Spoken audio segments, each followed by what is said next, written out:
అందరికీ నమస్కారం. నా పేరు డాక్టర్ సమీ, సిఓఓ అపోలో హాస్పిటల్స్ విశాఖపట్నం. ఈరోజు మనమందరము కరోనాను డైరెక్ట్గానో ఇండైరెక్ట్గానో బాధితులమే.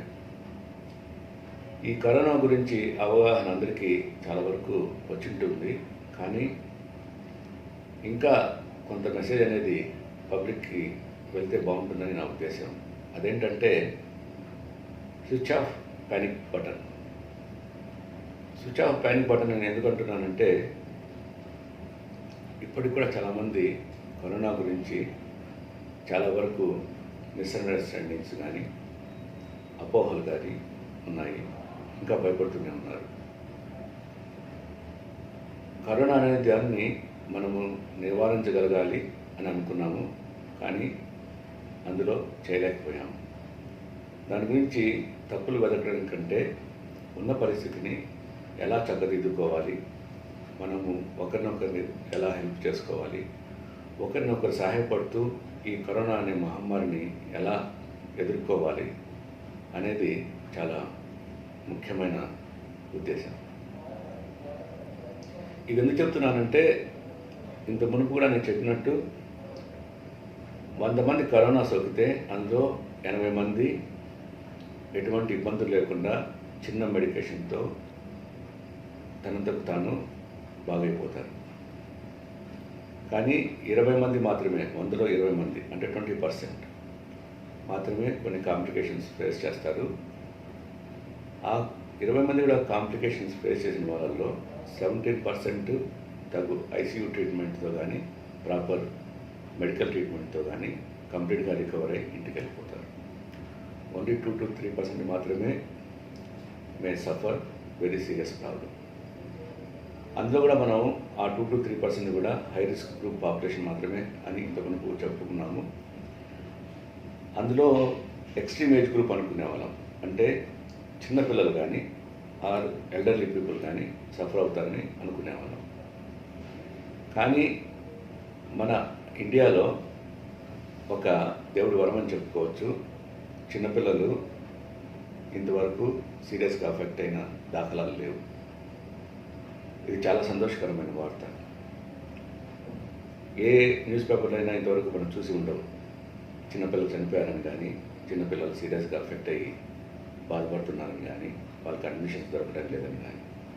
అది నిజంగా మనము దేవుడిచ్చిన వరమని అనుకోవచ్చు. ఇకపోతే మా ఎక్స్పీరియన్స్ ప్రకారము, మేము ట్రీట్మెంట్ చేసిన కరోనా పేషెంట్స్ని చూసిన ప్రకారము, పేషెంట్స్ ఎవరైతే సీరియస్గా ఇబ్బంది పడి ఆర్ మరణానికి ఇదవుతున్నారో వాళ్ళు ఎక్కువగా ఏ పాపులేషన్ అంటే COPD, chronic obstructive pulmonary disease అని ఉన్నవాళ్ళు, ఆర్ క్రానిక్ కిడ్నీ డిసీజ్ ఉన్నవాళ్ళు, ఆర్ ఒబేసిటీ ఉన్నవాళ్ళు, వీళ్ళల్లో ఎక్కువగా ఈ సంఘటనలు జరుగుతున్నాయి. వీళ్ళు తప్పించి మిగతా వాళ్ళందరూ చాలా స్పీడ్గా రికవరీ అయ్యి ఇంటికి వెళ్తున్నారు. కాబట్టి ఆందోళన చెందవద్దు. ఈ సిఓపిడి, ఈ సికేడి అండ్ ఒబేసిటీ ఉన్న వాళ్ళు కూడా తగు జాగ్రత్తలు తీసుకుంటే ఖచ్చితంగా వాళ్ళను కూడా మనం సేవ్ చేసిన వాళ్ళం అవుతాం. అందుకే నేను అందరికీ విన్నవించుకునేది, ముఖ్యంగా కోరుకునేది, దయచేసి మీకు కరోనా సోకిన లక్షణాలు ఉంటే, కరోనా లక్షణాలు అనేటివి సోర్ థ్రోట్ కానీ, ఫీవర్ కానీ, body pains, headache or stomach upset, ఇలాంటి లక్షణాలు, ఆర్ బ్రీతింగ్ డిఫికల్టీ, ఇలాంటి లక్షణాలు ఉన్నప్పుడు దయచేసి ప్యానిక్ అవ్వద్దు. ఒక 5 minutes టైం తీసుకొని ఆలోచించండి, ఏం చేస్తే బెస్ట్ అనేది, ఎలా దీన్ని అరికడితే మంచిది, ఇది మళ్ళీ వేరే వాళ్ళకి స్ప్రెడ్ కాకుండా చేయడానికి ఏం జాగ్రత్తలు తీసుకోవాలి అనేది ఒకసారి ఆలోచించండి. మీరు ఒక 5 నిమిషాలు కూర్చొని ఆలోచించి దీని గురించి తగు జాగ్రత్తలు తీసుకోవడానికి ప్రయత్నిస్తే ఖచ్చితంగా మీరు సక్సెస్ అవుతారు. ఎందుకు చెప్తున్నానంటే, ఎంతోమంది కాల్స్ వస్తుంటాయి, బెడ్ కావాలని, హాస్పిటల్లో జాయిన్ అవ్వాలని, ఐసీయూలో చేరాలని. కానీ వాళ్ళు ఇక్కడికి వచ్చిన తర్వాత చూస్తే చాలా వరకు స్టేబుల్గా ఉంటున్నారు. కొంతమందికి అసలు హాస్పిటల్ అడ్మిషన్ అవసరం లేదు. వాళ్ళకి ఎంత ఎడ్యుకేట్ చేసినా కూడా వాళ్ళు ఆదుర్తపడి ఒక భయానికి గురయ్యి ఖచ్చితంగా బెడ్ కావాలని తీసుకుంటున్నారు. అలాంటి వాళ్ళు ఇంటి దగ్గరే ఉండి ట్రీట్మెంట్ తీసుకోవడం వలన చాలా వరకు సొసైటీకే కాదు, వాళ్ళ కుటుంబానికి వాళ్ళకు కూడా హెల్ప్ చేసిన వాళ్ళు అవుతారు. అందరికీ చాలా వరకు సాయం చేసిన వాళ్ళు అవుతారు. ఇది ఎందుకు చెప్తున్నానంటే, మీరు ఇంటి దగ్గర ఉండి ఈ బ్రీతింగ్ డిఫికల్టీ లేనంత వరకు ఒక ప్రాపర్గా ఒక కన్సల్టెంట్ని త్రూ ద ఇంటర్నెట్ కానీ లేదా ఫోన్ కానీ తెలిసిన డాక్టర్తో మాట్లాడి కానీ ప్రాపర్ ట్రీట్మెంట్ తీసుకుంటే, ఒక కన్సల్టేషన్ తీసుకొని విచువల్ కన్సల్టేషనా లేదంటే ఫిజికల్ కన్సల్టేషన్ తీసుకొని ఇంటి దగ్గర ట్రీట్మెంట్ తీసుకుంటే 80% of the population will become normal. 80% of this Covid affected people will be treated at home. కాకపోతే మీరు తీసుకోవాల్సిన జాగ్రత్త ఏంటంటే, ఒక పల్స్ ఆక్సిమీటర్, ఒక టెంపరేచర్ థర్మామీటర్, టెంపరేచర్ రికార్డ్ చేసే థర్మామీటర్ ఇంటి దగ్గర ఉంచుకొని ఆ రెండు మానిటర్ చేసుకోండి. మీకు ఆక్సిజన్ సాచురేషను 96 అండ్ అబవ్ ఉంటే మీరు భయపడాల్సిన పనే లేదు. మీ టెంపరేచరు పెరిగినప్పుడు ఒక డోలో ట్యాబ్లెట్స్ వేసుకోవచ్చు. మీ ఆక్సిజన్ సాచురేషను 96 కంటే తగ్గుతుందా లేదా అని తెలుసుకోవడానికి ఒక 10 మినిట్స్ ఇంట్లోనే వాక్ చేయండి, నడవండి, మెల్లగానే నడవండి, మీ ఇష్ట ప్రకారమే నడవండి. నడిచిన తర్వాత మళ్ళీ ఆక్సిజన్ సాచురేషన్ చూడండి. మీ ఆక్సిజన్ సాచురేషన్ లెవెల్స్ తగ్గకుండా 95 నుంచి 98 మధ్యలో ఉన్నాయంటే మీరు పర్ఫెక్ట్లీ ఆల్ రైట్. మీరు ప్యానిక్ అవ్వాల్సిన పని లేదు, మీరు ఇంటిలోనే ఉండొచ్చు. తగు జాగ్రత్తలు తీసుకోండి. అంటే ప్రాపర్గా స్లీప్ ఉండాలి, మంచిగా నిద్రపోవాలి, మంచిగా ఆహారం తీసుకోవాలి, టెన్షన్ లేకుండా, స్ట్రెస్ లేకుండా, అనవసరమైన ఆలోచనలు పెట్టుకోకుండా మీకు ఏం చేస్తే హ్యాపీ ఇస్తుందో అది చేయండి. ఫర్ ఎగ్జాంపుల్, కొందరికి ఒక 10 నిమిషాలు యోగా చేస్తే మంచిగా అనిపిస్తుంది, కొందరికి టీవీ ఒక హాఫ్ అన్ అవర్ చూస్తే రిలాక్సేషన్ వస్తుంది, కొందరికి ఫ్రెండ్స్తో ఫోన్లో మాట్లాడితే రిలాక్సేషన్ వస్తుంది. అవి చేయండి. We're not asking you to do any brain surgery. ఇలాంటి చిన్న చిన్న రిలాక్సేషన్ టెక్నిక్స్ మీకు ఏదైతే ఇంట్రెస్ట్ అనిపిస్తుందో అవి చేయండి.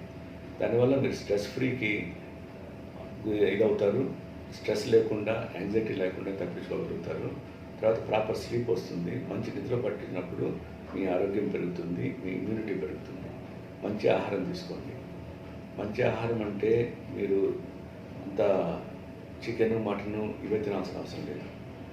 బాయిల్డ్ ఎగ్స్ తీసుకోండి, ఆమ్లెట్ తీసుకోండి. మీరు నాన్ వెజిటేరియన్ అయితే, వెజిటేరియన్ అనుకోండి, మంచి బాదం తీసుకోండి, మంచి హెల్తీ వెజిటబుల్స్ తీసుకోండి, ఫ్రూట్స్ తీసుకోండి. ఇలాంటివి తీసుకోవడం వల్ల మీరు మీ ఇమ్యూనిటీని పెంచిన వాళ్ళు అవుతారు, మీ ఆరోగ్యాన్ని కాపాడుకున్న వాళ్ళు అవుతారు. తర్వాత ఈ కరోనా నుంచి ఎదుర్కోగలిగిన వాళ్ళు అవుతారు. ఇందులో తీసుకునే ఆహారంలో vitamin C, vitamin A, vitamin D, zinc ఇలాంటివి ఉండేటట్టు చూసుకోండి. వీటి వల్ల చాలా ఉపయోగం ఉంటుంది. అందుకే ప్రతిరోజు ఒక లెమన్ వాటర్, హోమ్ మేడ్ ఇంట్లో చేసుకున్న లెమన్ జ్యూస్ మీరు కానీ తాగితే చాలా మంచిది. అలాగని లీటర్లు తాగాల్సిన అవసరం లేదు. పొద్దున ఒక గ్లాసు, మధ్యాహ్నం ఒక గ్లాసు, రాత్రి ఒక గ్లాస్ తాగండి వీలైతే. లేదు, రోజుకు ఒక గ్లాస్ తాగండి, తప్పులేదు.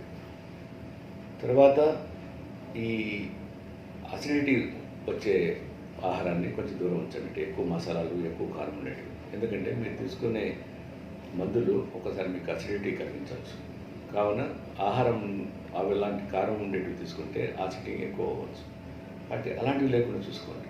అంటే నేను చెప్పేది ఏంటంటే, వీలైతే మజ్జిగ తీసుకోండి, సాఫ్ట్ డైట్ తీసుకోండి, కారం తక్కువ ఉన్న పదార్థాలు తీసుకోండి, మంచి వెజిటబుల్స్ తీసుకోండి. And also ensure that proper sleep, minimum 6 to 8 hours నిద్రపోయేటట్టు ప్రోగ్రామ్ చేసుకోండి. మిమ్మల్ని మీరే తర్ఫీదు చేసుకోండి. దీనివల్ల కూడా మీకు ఇమ్యూనిటీ అనేది పెరుగుతుంది. మీకు తెలిసిన వాళ్ళు ఎవరైనా కరోనా పాజిటివ్ ఉందంటే వాళ్ళని దోషులుగానో ఒక విరోధిగానో చూడకండి. దయచేసి వీలైనంత సహాయం చేయండి. అంటే అతను బయటకు రాకుండా ఇంట్లోనే ఉండేందుకు ఏం మనం సహాయం చేయగలం. ఫర్ ఎగ్జాంపుల్, అతను బయటికి వెళ్ళి గ్రాసరీ తెచ్చుకోలేడు అనుకోండి, వీలైతే సహాయం చేద్దాం, గ్రాసరీ తెచ్చిద్దాం, తప్పేం. ఒక వారం 2 వారాలు అతను ఇంట్లో ఉండేదానికి గ్రాసరీ ఎంత అవసరమవుతుందండి? అది తెచ్చి ఇవ్వడంలో తప్పులేదు. అలా చేయడం వలన అతను ఇంటి నుంచి బయటకు రాడు, వేరే వాళ్ళకి స్ప్రెడ్ చేయడు. అలాంటి దీంట్లో మనం కూడా ఇండైరెక్ట్గా సహాయపడిన వాళ్ళం అవుతాం. నాకు చాలా కాల్స్ వస్తుంటాయి, సార్ ఇంట్లో ఉంటే నా పక్కింటి వాళ్ళు, ఎదురింటి వాళ్ళు నన్ను ఒక దోషిగా చూస్తున్నారు, నన్ను దుర్భాషలాడుతున్నారు, నన్ను తిడుతున్నారు, మమ్మల్ని అందరినీ అంటించేదానికి, మమ్మల్ని చంపేదానికి వచ్చావా అని. దయచేసి అలా చేయకండి. ఈరోజు అతనికి వచ్చిన బాధ రేపు మీకు రావచ్చు. మనిషి అనేది ఒకరినొకరు సహాయం చేసుకున్నాం. ఒకరినొకరు సహాయం చేసుకోవడం వల్లనే ఈ కరోనా నుంచి మనం దూరం చేయగలుగుతాము, దీన్ని ఎదుర్కోగలుగుతాము. ముఖ్యంగా మళ్ళీ చెప్తున్నాను, హ్యాండ్ వాష్ అనేది రెగ్యులర్గా చేసుకోండి. మీరు తాకినా తాకపోయినా at least 1 in 2 hours hand wash చేసుకోవడం చాలా ఇంపార్టెంట్. 2-3 months బ్యాక్ అనుకునే వాళ్ళం ఓన్లీ పేషెంట్స్ మాత్రమే మాస్క్ వేసుకోవాలి అని. కానీ ఇప్పుడు అది మారింది. ప్రతి ఒక్కరూ మాస్క్ వేసుకోవడం మంచిది. మీకు జబ్బు ఉందా లేదా అనేది ఆలోచించకుండా ప్రతి ఒక్కరూ మాస్క్ వేసుకోవడం ఇంపార్టెంట్. మాస్క్లు అనేవి ఎవరు ఎలాంటివి వేసుకోవాలి అని చాలామంది అడుగుతూ ఉంటారు నన్ను.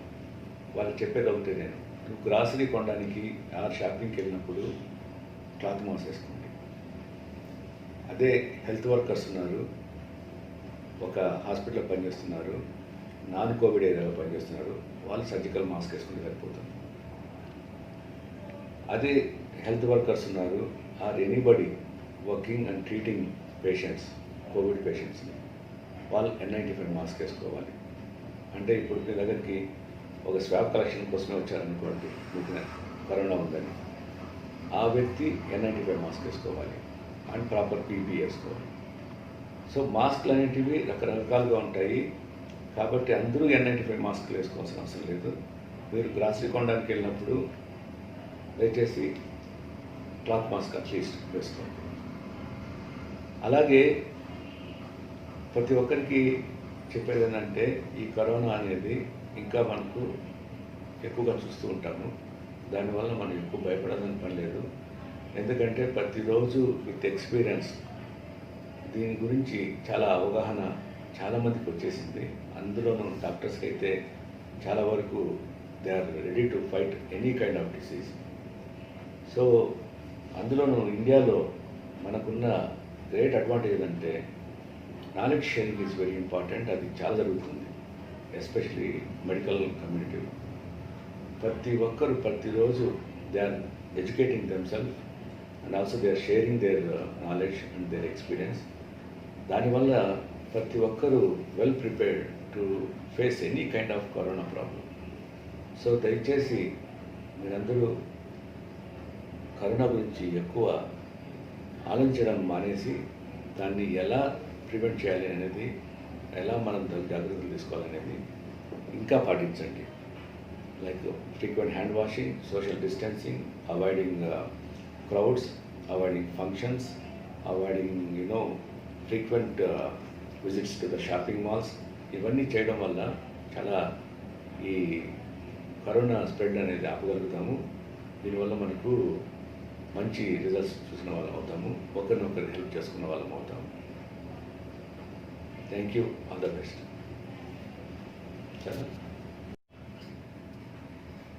చాలామంది అడుగుతూ ఉంటారు, ముఖ్యంగా ఈ కరోనా అనేది ఇంకా ఎన్నాళ్ళు ఉంటుంది సార్, ఇంకా ఎన్ని రోజుల్లో ఇది అంతమైపోతుంది అని. అందరికీ చెప్పేది ఒకటే, ఈ కరోనా మహమ్మారి అనేది ఎన్ని రోజులకు అంతమవుతుంది అనేది అందరం పక్కన పెట్టేద్దాం. ఎందుకంటే ఇది ఒక వైరల్ ఇన్ఫెక్షన్. వైరల్ ఇన్ఫెక్షన్ అనేది అంతమైనది కాదు. ఒక స్వైన్ ఫ్లూ లాగాను, ఆ రెగ్యులర్ ఫ్లూ గాను ఇది మనలో ఉండిపోతుంది. దీన్ని మనం తగు జాగ్రత్తలు తీసుకొని ఎలా ఎదుర్కోవాలి అనేది మన ముఖ్యమైన కార్యక్రమం. Irrespective of how many days it is going to stay, is not a important matter to today. అది ఎన్ని రోజులైనా ఉండనివ్వండి, మనం దాన్ని ఎదుర్కొంటాం. ఒక క్యాన్సర్ అనేది ఎన్ని రోజులు ఉంటుందని ఎవరు చెప్పగలమండి? అది కంటిన్యూగా ఉంటూనే ఉంటుంది కదా. కాదు, కొందరికి వస్తుంది, కొందరికి రావట్లేదు. అలాగే స్వైన్ ఫ్లూ అనేది ఎన్ని రోజులు ఉంటుందని ఎవరికి ఏం చెప్పగలం? అది కంటిన్యూగా ఉంటుంది, కానీ ఎవరికి వస్తుంది, ఎవరికి రాదు అది చెప్పలేము. కానీ వచ్చిన వాళ్ళకి ధైర్యంగా ఎదుర్కోగలుగుతున్నాం, సక్సెస్గా దాన్ని ట్రీట్ చేయగలుగుతున్నాం. అలాగే కరోనా వైరస్ అనేది కూడా.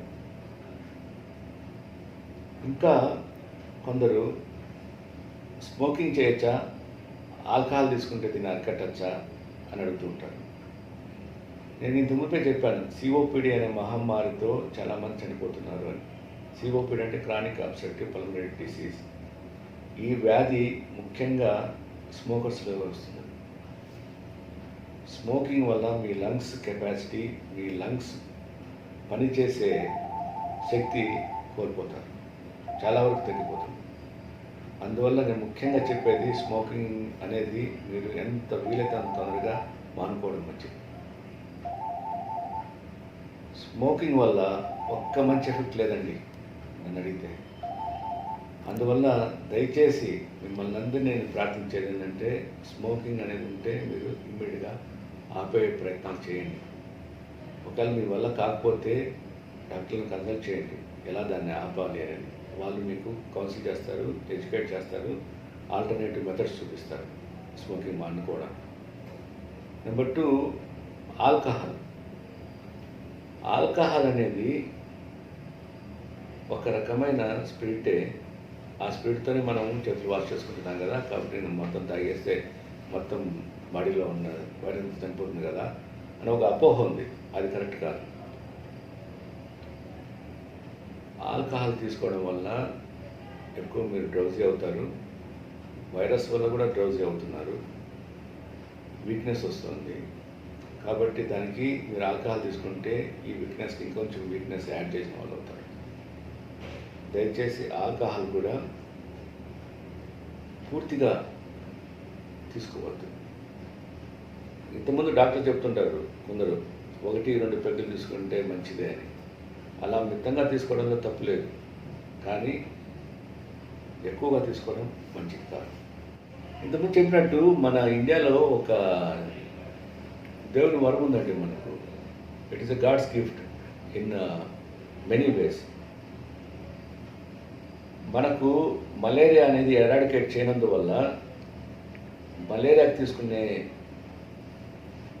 మాత్రలు ఏవైతే మెడిసిన్స్ తీసుకుంటున్నామో, హైడ్రాక్సిక్లోరోక్విన్ అనేది, దానివల్ల చాలామందికి బెనిఫిట్ అయిందని చెప్పవచ్చు. మన జీవితంలో ఒక్కసారిగా మనం హైడ్రాక్సిక్లోరోక్విన్ తీసుకొని ఉంటాము. దానివల్ల కరోనాకి కొంచెం ఒక రకమైన ఇమ్యూనిటీ వచ్చిందని నేను భావిస్తున్నాను. అదొక దేవుని వరం.